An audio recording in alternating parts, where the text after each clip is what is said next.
the Vauxhall Astra. It's long been the staple of the company car park, and this 8th generation version aims to combine this Model N's traditional no-nonsense appeal with a bit of extra flair, courtesy of French-derived underpinnings, which also bring the option of electrification. It's refreshing to find when you set off down the road in this Vauxhall that an Astra feels significantly different to the Peugeot 308 that it's almost entirely based on. We were hoping that it might, and we had quite high expectations for just how good this 8th generation model might be to drive, given that its predecessor was severely underrated in that regard.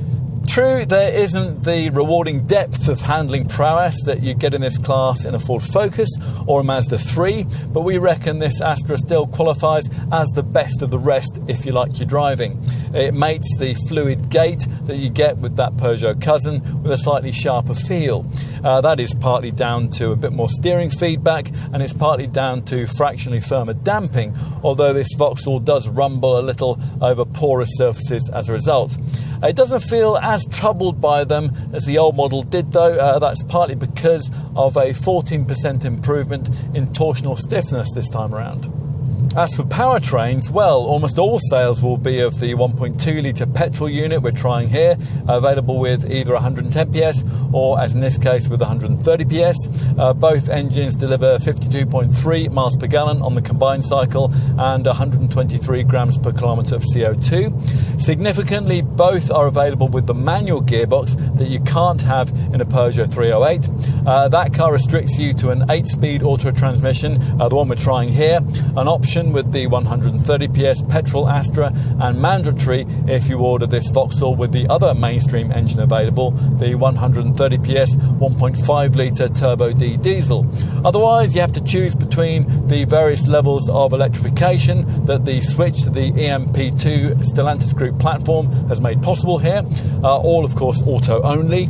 There are two plug-in hybrid options based around a 1.6 litre petrol unit, which combines with a 110 horsepower electric motor powered by a 12.4 kilowatt-hour battery, which can deliver an EA/ER rated EV driving range of up to 42 miles. The standard PHEV system output is 180 PS, but Vauxhall does offer a performance-orientated GSE variant, which boosts that total to 225 PS. Your other option is the full EV Astra Electric, which has a 154 horsepower electric motor powered by a 400 volt 54 kilowatt hour battery with a driving range of around about 250 miles. Did you ever think a Vauxhall Astra would look like this? The brand calls this a design statement, and it's certainly that, whether you choose this hatch or the alternative sports tourer estate. If you like it though, you'll really like it. This is an Astra dynamic as never before, with sheer taut surfaces detoxed of superfluous elements, and proudly sporting the brand's most notable current styling feature, the so-called Vauxhall visor, this narrow black grille plate that flows across into equally narrow ultra-slim LED headlamps. It's a bit less distinctive from the side, where the tape measure reveals this Mark 8 model to be fractionally longer than its predecessor, while sitting 15mm lower. The profile view is marked by the pronounced forward rake of this C-pillar. The rear tries to emulate the pavement presence at the front with some success. The designers switched to using a state-of-the-art composite material from which to fashion the tailgate here, which allowed for the precise execution of styling details like these super thin LED rear lamps. They emphasise the body shell's 51mm of extra width. Let's take a seat at the wheel and see if Vauxhall and its German Opel partner brand have done an equally successful job of giving the Astra its own identity inside. Here, the job of differentiation was much more difficult. Vauxhall calls this front of cabin experience a leap forward in time, and whatever your view on this rather slab-sided pure panel twin screen layout, it's difficult to disagree.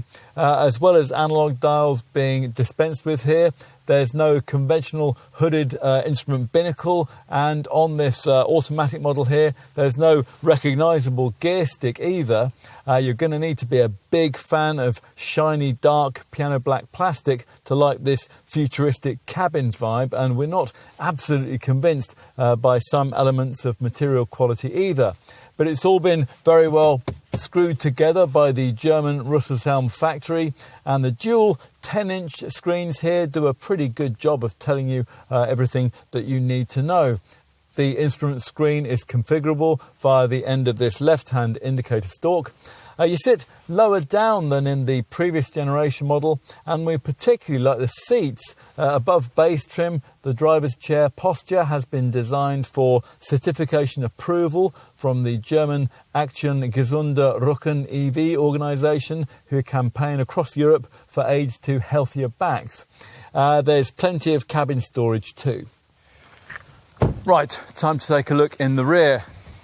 Once inside, that extra body length isn't very evident. Yes, you get 680mm of leg space, 10mm more than a Peugeot 308, but that's 20mm less than in the boxier previous generation Astra, and it certainly feels a touch more cramped than the class norm. That increase in body width does make it a fraction easier to take a third central passenger if the need arises, but as with most cars in this class, it's a bit of a squash. Finally, let's take a look out back. You raise the rear hatch by pressing on the central Griffin badge. Switching to a composite material for this tailgate doesn't seem to have made it much lighter. There's no powered option, but once everything's raised, you'll find yourself surveying a decently sized 422-litre boot, the size of which beats most class rivals. What it does in this conventionally engined model anyway. With the plug-in hybrid, of course, that capacity falls to 352 litres because of the battery below the cargo area floor. With the Sports Tourer Estate, conventionally engined models have a 608-litre boot. It's 548 litres with the plug-in hybrid version, and there's 600mm of load height and a luggage tie-down net too. The way Vauxhall tells it, British drivers have a special relationship with the Astra. The brand reckons that in the last 40 years, over a quarter of all British drivers have at some point either owned or driven something from this enduring model line. Even if that's true, it's only because in earlier generations, Astras swamped the fleet market, where they ended up being used by people who weren't being given much option in their choice of car. The truth is that in the past, this Vauxhall hatch has never been a preferred choice in its class, with sales heavily dependent on dramatic discounts.